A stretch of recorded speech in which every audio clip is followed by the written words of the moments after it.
Good vibes, everybody. Thank you for joining us here on ESPN ESPORTS on Twitch, ESPN app, Twitter, and on YouTube. This is Search and Destroy, our Call of Duty League weekly program. Arda and Emily with you.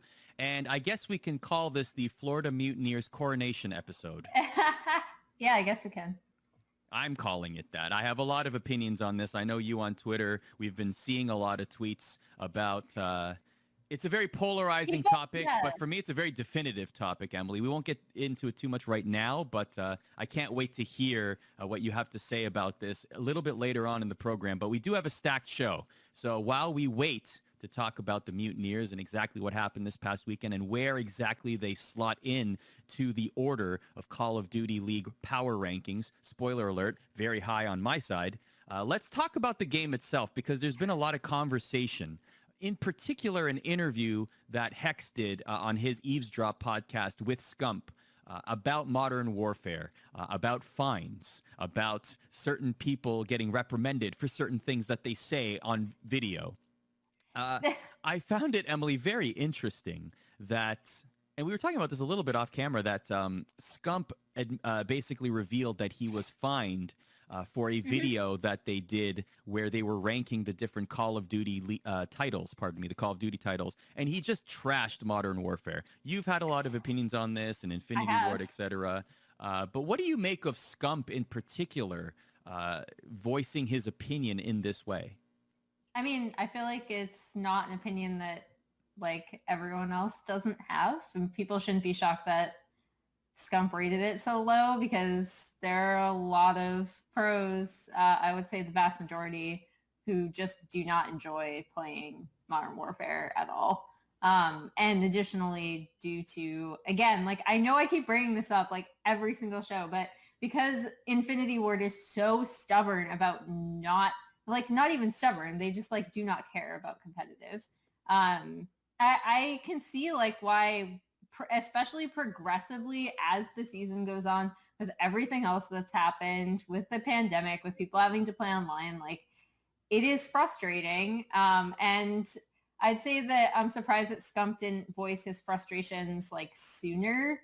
But I guess he's not as bombastic on social media as some other players. So, but I don't know. It shouldn't come as a surprise to anyone. Like Modern Warfare, if I was a competitive player, there's so many things about this game. There's so many things that have happened at like every single event that I would just be having like controller throwing across the room, like gamer moments. Like it just seems like so frustrating and at times so unfun to play this game due to things that are like completely out of your control. Like I think the spawn thing was a breaking point for a lot of people who hadn't necessarily come out and been as critical of the game itself.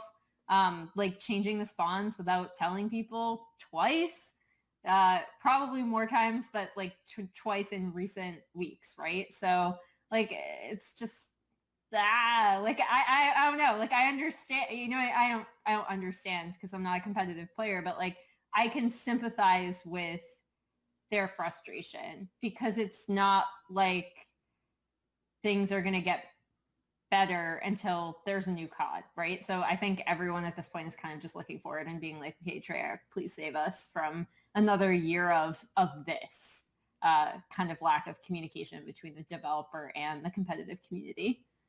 And that's what's, and Scum mentioned that in the interview as well. He's looking forward to Treyarch taking over because of the communication there, of course. But also, he did say that, he did go so far as to say that Modern Warfare is the worst COD ever made and Warzone saved it. He did say that, and it's very easy to guess whether you see comments on Twitter or not that this is not the only person that has this sentiment. Scump being like, I think that this is definitely an overwhelming sentiment among many of the pros, and it's interesting that we usually around this time of year, we get new announcements about the next Call of Duty League title. Of course, we're in a pandemic. Things have been shifted. We've seen that with many other titles. Look at Cyberpunk, perfect example. But I wonder if in terms of this game, are you threatening us with another year of Modern Warfare? No. I think I can handle that. I heart can't handle that. I thought you were going to me? imply that like we're not going to get another game. I'm like, Arda, no. No, That just cannot happen. That would be the worst. Can you imagine? Like, no, No, that would God. be no. I But think what we I am see a asking, lot of retirements and then people coming back a year later. See, that's the other thing. Remember we were talking about this a couple weeks ago where like, yeah, Karma retired, but like even Scump said, you know, he retired for this season. Like, look what happens when Treyarch returns and that communication returns and the competitive players feel like they have a stake and they feel like they have a proper rapport with the developer where things are getting changed the way they like it. Like, I don't feel like these, I will believe it if and when Karma stays retired at that point. For example, I think it'd be great if Karma came back just because of the player he is, right? Like, it was sad to see that he retired, especially given how just like tired he seemed of playing the game. But he did mention it wasn't just this, it wasn't just this Modern Warfare. Modern Warfare was kind of the final straw, and he had said that he hadn't enjoyed playing COD for a little while. So I'm like undecided because sometimes you can, just be like, okay, I'm so tired. And on top of this game is terrible. And therefore I do not want to play it anymore. So I'm retiring. And then, minds can change. But I don't know. I mean, he has a family. He has other stuff going on. Like maybe he'll return. I can see why Modern Warfare would definitely be a catalyst for retirement, though. Yeah, no kidding. Like Scum said, well, here's where we'll leave it. Hopefully there is no delay and we do get information soon. Oh, please. For the benefit of everyone. During the entire PlayStation thing, you and I were just like, Call of Duty, Call of Duty, come on, give it to us. And they didn't. They did not. They did not. It was very sad. We were just sitting there like, and no, nothing. No. Yeah. Going back to Scump's point about Warzone saving this title, however, one thing I know that we dunk on Infinity Ward and this particular game a lot, but one thing I want to give credit to is Call of Duty League and the way that they've handled Warzone Weekend. I've had a lot of fun watching it. I think it's been a very great production. I think that pre-recording it, even though I said that I would like to see it live, I think I've changed my mind on that. Pre-recording it is the right move. I like the production of it. I also like the creativity, Emily. I feel like one week it's teams representing themselves, Paris Legion winning that one. Then we have team captains picking out of a pool of players, and then solos. I mean, I'm liking the highlight reels that we're seeing. I'm liking the pace of the matches. And honestly, Battle Royales, whether you like Fortnite or Apex Legends or whatever, it doesn't matter. It creates good, compelling content, and Warzone is no different. Yeah, I mean, I think Battle Royales have this weird thing where, like, doing them competitively, like in a serious environment, right, is really difficult, in my opinion, because just the sheer scope of it and who you have to spectate and that kind of thing. But for something like this, where it's also replacing hype battles, which, like, I understand the impetus behind hype battles, but I love what they've done with Warzone so much more because I think it draws on the Call of Duty community, competitive community itself. It's like you said, it's really fun. There's so many pieces of content that have come out of these Warzone weekends already, like it's I think it's not a stretch whatsoever, honestly, to say that like Warzone saved Modern Warfare in terms of at least it gave something that people liked. And Warzone also hit this weird perfect storm, which we've talked about this on previous casts as well. It hit this perfect storm where everyone's home at the pandemic, during the pandemic, including like a lot of traditional sports athletes that are already into video games and already play COD. They just don't play it as often usually.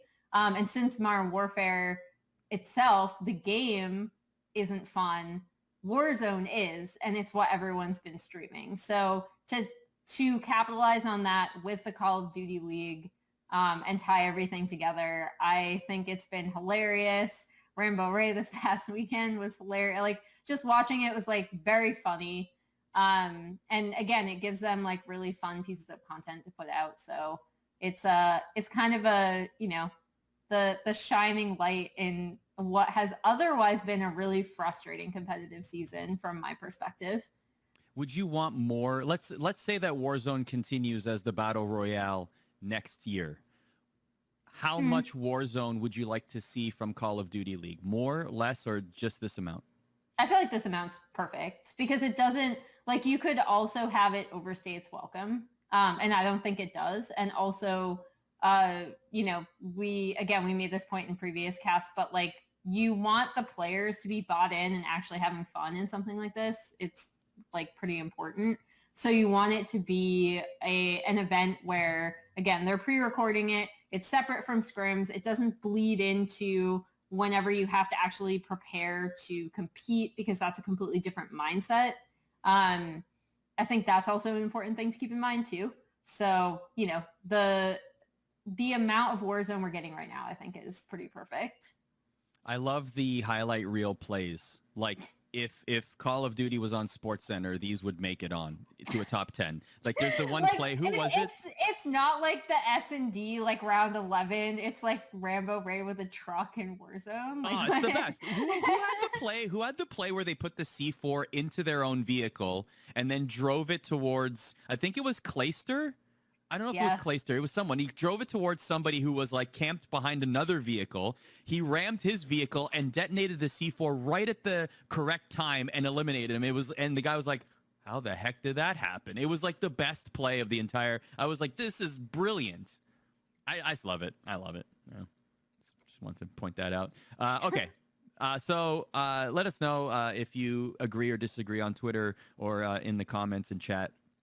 How much Warzone you would like to see. I agree, it's just enough. I will note that when I spoke with the commissioner a couple of interviews ago, she did mention that hype battles would return when on LAN. So I don't know what that's going to mean. I don't see. That's the other thing. Like, I don't know if this is if Warzone weekend would it work as a live entity? Like, no. What if hype battles became Warzone? I mean, I think the problem, again, the problem with battle royales is that they're so much better, like, in my opinion, for something like this especially, they're so much easier to do as highlights rather than as, like, full tournaments. And we've seen a lot of, like, pretty much every single battle royale struggle with this, right? Like, Apex has struggled with this. Even despite the fact that everyone was, like, you know, gushing over the Fortnite World Championship last year, like, Fortnite has struggled with this. It's really like PUBG, which I actually think OGN's production of their PUBG tournaments was the best battle royale production I've seen. Even that, like, there's a lot of difficulty that comes with a battle royale tournament and the fact that you have to weed out so many people. Yeah. So it's actually like a lot longer than highlights would suggest. So I don't think it would do well as like a live competitive event. Especially inserted in like a Call of Duty weekend. Like it's spread across 3 days now, but previously we were just doing like Saturday and Sunday, and those were really long days for players, like really, really long days, to the point where they were actively frustrated about it because there would be a chance that you would play at, you know, in the first match and then you wouldn't play for another like 6 hours. Can you imagine just like the Fortnite World Cup, if there was a Warzone esports tournament with $100-something million prize pool, $3 million for the winner? Just think, though, how many competitors would flock to that? It's just the dollar figure, just like the Fortnite World Cup. We all know it. It's the dollar value. The more money there is, the more people will want to win that money. Anyway, I'm glad it's not happening. That doesn't always make for a fun spectator experience, though. Fair enough. Especially live. Very good point. Very good point. That often gets lost whenever dollar figures are thrown around like that. Speaking of dollar figures, though, there is a lot of money at stake in the Call of Duty League, and it seems as though, at least in my opinion, as we stand today, Emily Rand, the Florida Mutineers are no longer the team that we're watching as possible contenders. They, in my humble opinion, have done enough to prove themselves as the team to beat, and also my favorites going into champs. They are my number one team in Call of Duty League. Yes, we will weight the last two tournaments heavier than the rest of the season. However, they've done enough. No longer are they the team where we have question marks around them. The last two events, they beat Atlanta in 2 consecutive finals for a combined 6-1 score. 3-1 last event, 3-0 the most recent event. They beat Chicago the last event. They beat Dallas. They improved in beating Dallas in back-to-back events. 3-2 2 events ago and 3-1 this event. So I don't need any more evidence that the Florida Mutineers are the number 1 team in Call of Duty League today, right now, at this moment. Yeah, I completely agree with that, actually. I think the big thing, so I wanted to look ahead because if I was I think Group B in the New York home series is actually really stacked. And I'm looking at right now, it's London, Chicago, New York, Minnesota. So that's going to be really difficult. I know, but I think the Florida Mutineers are definitely the best team in Call of Duty League right now. I actually don't think there's a argument against it. I think what you can say if you're looking at the year as a whole, because this has been a really weird year, what you can say still, and I think a lot of people are still trying to find a way to wrap their heads around how good are Florida and what is my idea of being good in Call of Duty LAN versus online. And I wrote about this when I was talking about Florida. We were doing our who won the weekend column together. But I think the big thing is that the first time Florida won, because that event was such a mess. We still have a lot of issues. This is the Dallas home series you're talking about. Yeah, we still have a lot of online. Yeah, we still have a lot of issues. Don't get me wrong but this was by far the worst, right? This was people are rubber banding everywhere. It was really, really bad. I think you could look at that event and be okay, Florida won, but the competitive integrity at that event wasn't the best. It was our first online event. We had a lot of issues. Now you cannot say that. You can say, I wonder how Florida would do if all of this was on land, because I think that will unfortunately kind of overshadow this, always. But I don't think you can take away from Florida's wins, especially their past two, and the teams they had to go through to get there. And the fact that we were talking about, okay, what makes Florida a top team? What would push them to be a top team in our eyes? And the response to that was consistency, because after they did win their first event, they then didn't qualify for bracket stage at their next event. Since Pharaoh has joined the team, and then later since Awakening has joined the team, this team looks really well coordinated. If you listen to their comms, they're some of the more chill comms in the Call of Duty League, which I find really interesting. I always find it super interesting to listen to team comms because sometimes it's just everyone yelling at really high speeds on top of each other. And Florida's comms are surprisingly relaxed by comparison to a lot of other teams I've listened to. So they really seem to be in tune with each other. Obviously, people are going to bring up Awakening. Awakening has been an absolute beast since he started for Florida. But I think Pharaoh's contribution can't be underrated either, because they work a lot better with the slightly slower pace that Pharaoh has, as opposed to Pristini kind of going out immediately, right? We think of Pristini, he's immediately busting through. You see it from him since he's been on the Huntsman too. They seem to work a lot better with the slightly slower style that Pharaoh plays. And this team, I think the most impressive thing I saw from them this past weekend is that they were able to adjust mid-series. And that's just super important. If something's not working for you, especially in a few of their S&D rounds, they were able to adjust fairly quickly, which I think is something that not every team can do. So that's the thing that has impressed me the most about Florida. Obviously, everyone's going to bring up Awakening. Everyone's going to bring up Skies, who has been consistently great. And at this point, kind of overshadowed by his own teammates, right? Given that Pharaoh came on the team, he was working out really well, and Awakening came on the team, and he was working out really well. and Skies has just always been there.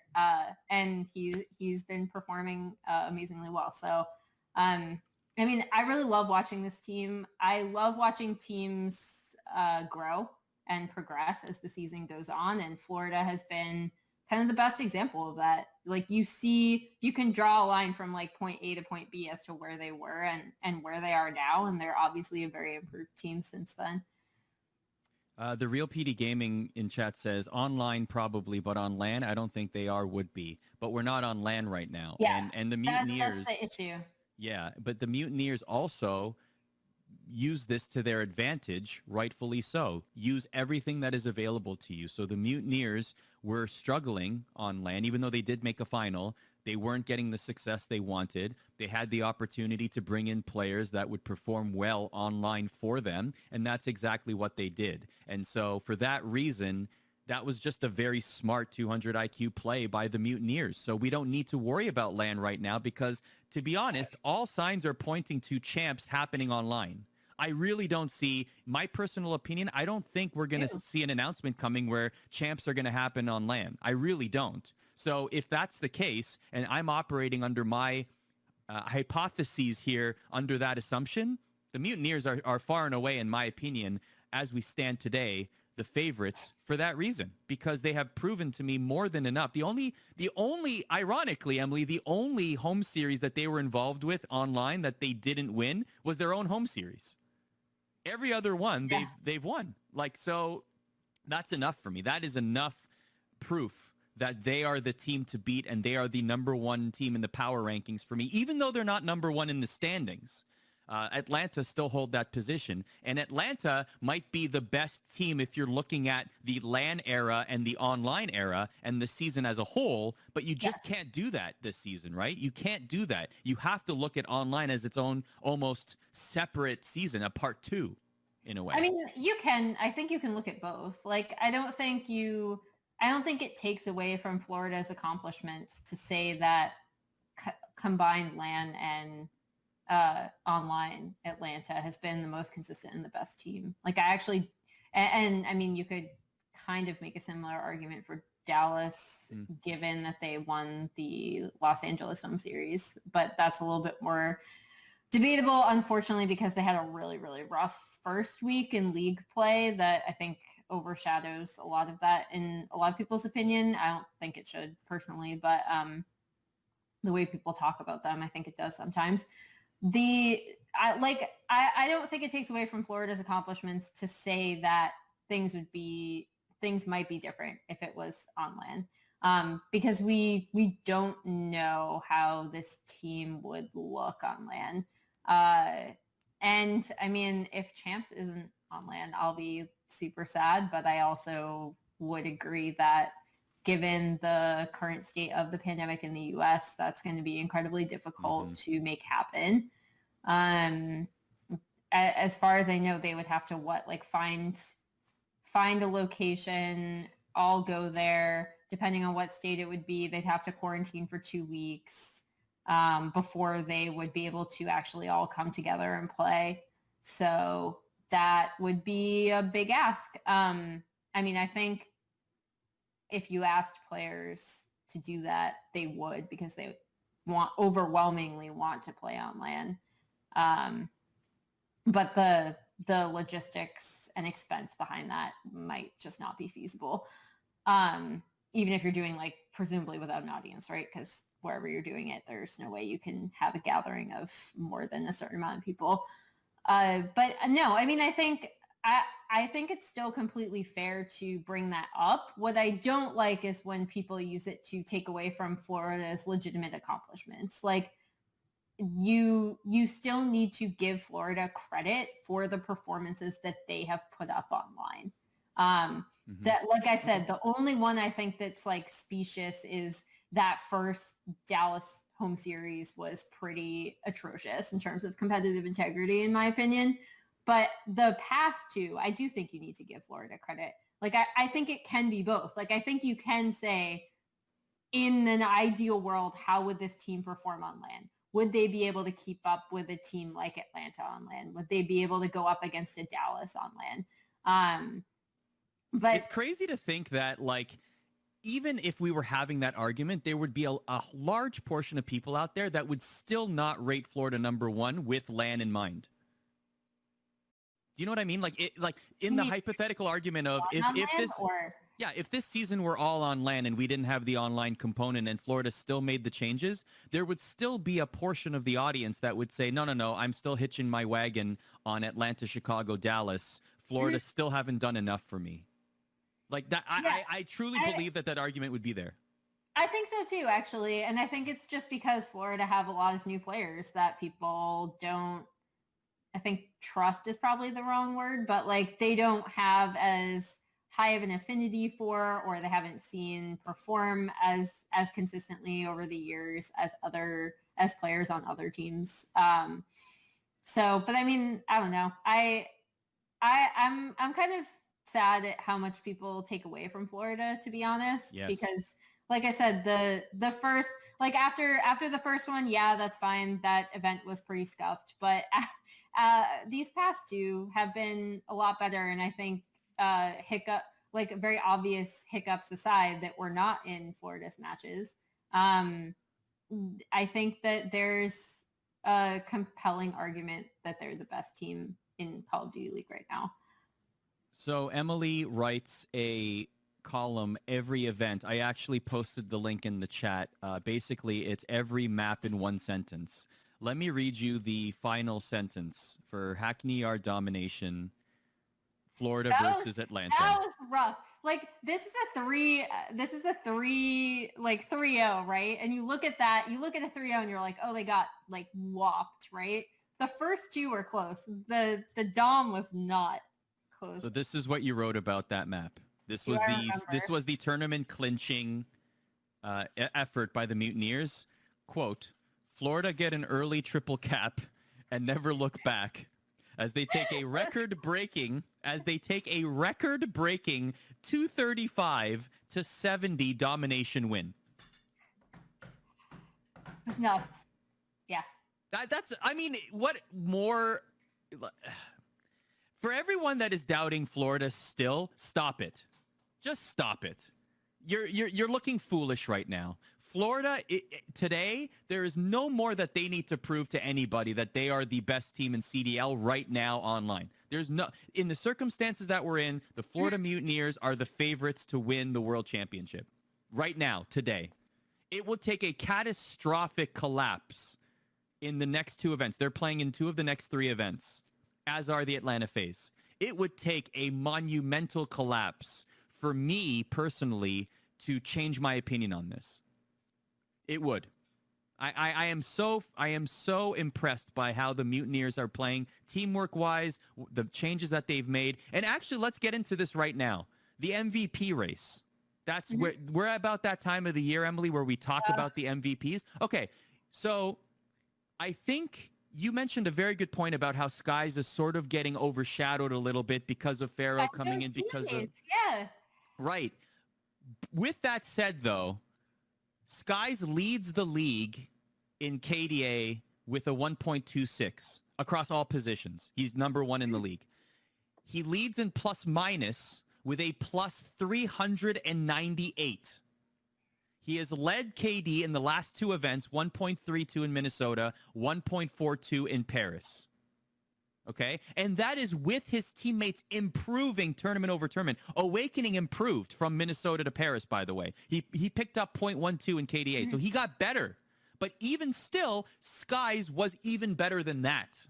So I'm on the Skies train right now. Like, to me, I know that I know that Wuskin and Octane are in the conversation for best ARs in the league. But Skies, to me, is my running MVP right now until proven different. It just, like, the numbers are too strong. The numbers are too strong. He's way up. Like, I will say this about Octane. Octane is putting up, like, MVP. Yes, you're right. He's putting up MVP caliber numbers on a team that is not supporting him whatsoever. Yeah. So, like, in terms of a gap, Octane deserves love there. But as MVPs are chosen, it's always going to be with a good team and the best player on a good performing team, right? Like, that's usually what happens when you pick an MVP, not just in esports, in any sport. So, Yeah. so skies to me.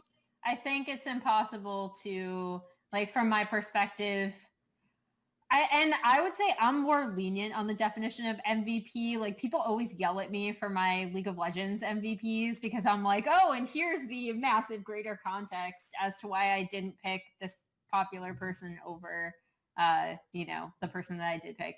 But I think with something like this, you do have to be like one of the top four teams, like 4 or 5 teams to be picked MVP, and 5 is even pushing it because the idea is that, you're pushing your team to championships, you're pushing your team to titles, which, I mean, Skies would still fall under that if you wanted to pick him as your MVP. Right now, my MVP is Sim.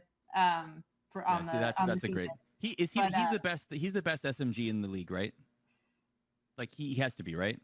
I would say so. Yeah. Well, like he's breaking records. He's just like, he's. It's annoying because, again, you asked me that and I'm like, well, the context, I'd have to go through every single SMG. And Celium makes a good argument, but Simp does lead in KD for his team, and he's breaking records on hardpoint. He's just breaking his own records. He has the kill record on hardpoint and on domination, I think. And then Celium just set the S&D kill record. So ridiculous. They all belong to Atlanta now, like all the kill records. That is just disgusting. I mean, if you were to argue Celium, there were some clutch moments, particularly on LAN, where you really thought, wow, Celium is really stepping up here, especially in a final. So maybe there's that final intangible, where he won the MVP at the Atlanta event, for example, over all of his teammates, and it was well deserved. Maybe you might point to a situation like that, but I don't know. Simp seems flashier. Yeah, the thing I love the most about Celium is that, like, have you ever watched his player cam after he has like an insane clutch moment, and he's just sitting there, like, kind of like smiling to himself, like looking incredibly chill, like just the facial expression does not change. It's great. Like, you'd expect you to be like, yeah, like freaking, like I'd be freaking out. I think he's just like. Yeah, another day. Last week we had Easy Mac on, who's the best, by the way. He's awesome. I also found out he's a hockey fan, which I'm very happy about. Is he a Bruins fan? He is not a Bruins fan. What? I hate to tell you. Boston, come on. I hate to tell you that. In fact, the opposite. He's a Rangers fan. I hate to break it to you, Emily. Oh, at least he's not a Habs fan. Oh, true. Good call. So he mentioned that during one final, we always make the joke about how Celium has the same expression on his face cam no matter what. Apparently, during one final, he left his balcony door open and it was raining, and he didn't notice this, but his carpet was flooding because the rain was coming into his apartment, but he didn't even notice, and he still had the same Celium face on cam. He's just so dialed in that he didn't notice his apartment was getting flooded. Very unlucky. So those are our MVP picks. Feel free to throw it in the chat who you think should be in consideration for MVP of the league. Another thing that we've started to notice here is the idea of a 3 AR meta. I mean, this entire league, Emily, we've talked about how important the SMG position is, and how little we had seen from ARs in terms of use, at least early in the season, but now it seems that is shifting. What are your thoughts on a possible 3 AR meta to close out the season? I think it will help a lot of teams because, again, like I have talked about this several times on here, but the trickiest thing in team building, I think, from one season to another is figuring out what kind of game you're going to get, because as we said previously, a lot of people stocked up on great AR players going into this season because Black Ops 4, we had a lot of great AR moments. And then going into this season, it was obviously a lot more SMG and flex focused. So I think you'd see possibly some teams maybe like, I've kind of lost faith in Optic. I was going to say maybe Optic would be helped out by this. I think a lot of teams would be a lot more comfortable with a 3 AR meta trying it out. So we shall see. Or, it might just be too late. And and we can go back to the ye old modern warfare is already stopped completely argument. We certainly can. Shout out to I Hold Shift in the chat. Great codcaster, also Valorant. He says, in particular, Azir Cave or S&D Piccadilly Arklov will see that 3 AR usage, but maybe not so much around the rest of the game. That remains to be seen, like we said. But it'll be interesting to see if there will be big shifts like that going into champs, or if we just, like you said, just look forward to the next game, forget about Modern Warfare. What about other teams this past weekend? We saw some impressive performances. I mean, we're not really... I don't know if teams necessarily... The most impressive thing to me, honestly, was the subliners bringing the Mutineers to a Game 5.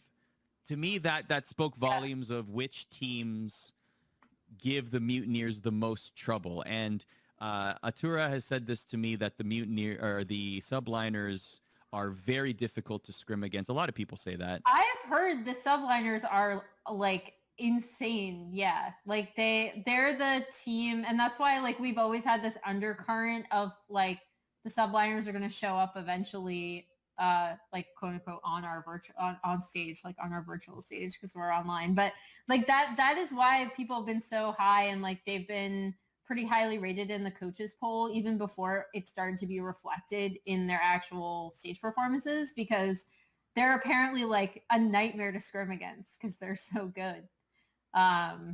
So yeah, that series, I think these two semifinals were both really good. Honestly, like both of them coming out of this weekend, the Atlanta-Dallas one and the Florida-New York one. But yeah, I mean, New York, they're so close to making a final, you know, like they're just shy of it. And New York has kind of had a similar trajectory to Florida in a way where it required a roster move to really unlock the team, with Mac joining and them settling on their specific roster that they have now. Yeah, I mean, I hope New York can make a final before the season ends, because I think like even when they were struggling, we were like, the talent on this team is just insane. Like, how are they not performing well? So I mean, I hope they make it. I think not just Florida and New York, but I thought the Atlanta-Dallas semifinal was also great. So the last question I'm going to ask on this program, and I asked it in chat as well, is what is the best team in Call of Duty League right now without a home series win? And I will read them out to you. There's only 4 teams that have won a Call of Duty home series, by the way: Atlanta, Florida, Chicago, Dallas.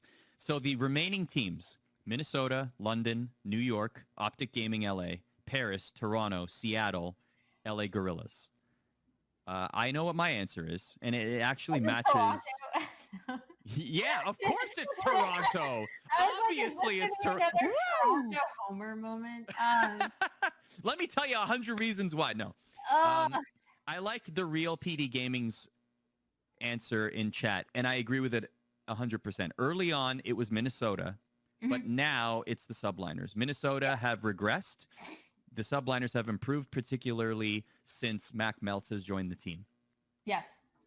I think that even despite the fact that they have yet to make a final in a home series, they are the biggest threat of the non-4 tournament weekend winning teams. I think they can beat any of them, actually. Like, I think they have the power to beat any of the top teams. New York does. They're incredibly dangerous. And I think the top teams know that as well. The other team, I'm kind of like side-eyeing is the wrong word, but like I'd love to see London not have an unlucky event, like due to other circumstances, because I really like them since they were able to pick up 0. And I just want to see them have an event where they don't have some sort of weird extenuating circumstance that, you know, completely affects one of their series. But in terms of who is definitively the best team that has not won, right now I would definitely say agree that it's the subliners. Yeah. I think we're both in agreement on that, and I think it's a matter of time. Even if they don't win a tournament weekend, I would still consider them a threat going into champs. Yes. I don't think a tournament I don't think a home series win will define whether or not they are a team that you have to take seriously and watch out for going into champs. Yeah, I think you always have to take New York seriously. So we have a little bit of a break in the Call of Duty League right now, and then it gets very, very busy as I pull up the schedule here. We have, I believe it's a 2 or 3 week break. Let me just pull this up right here.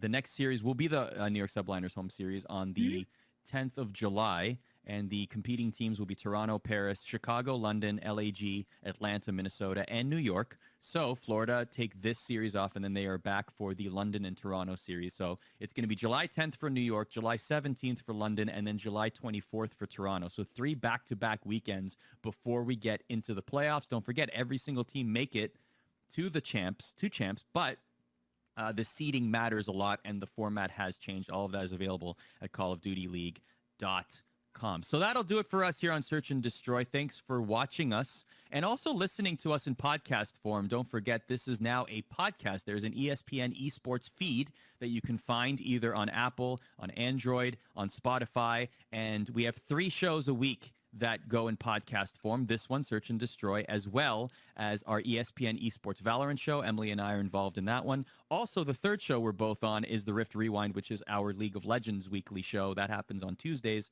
All of them are in podcast form. So whether you watch us or listen to us, thank you very much. Good vibes, acts of kindness. We will catch you next week. Woo!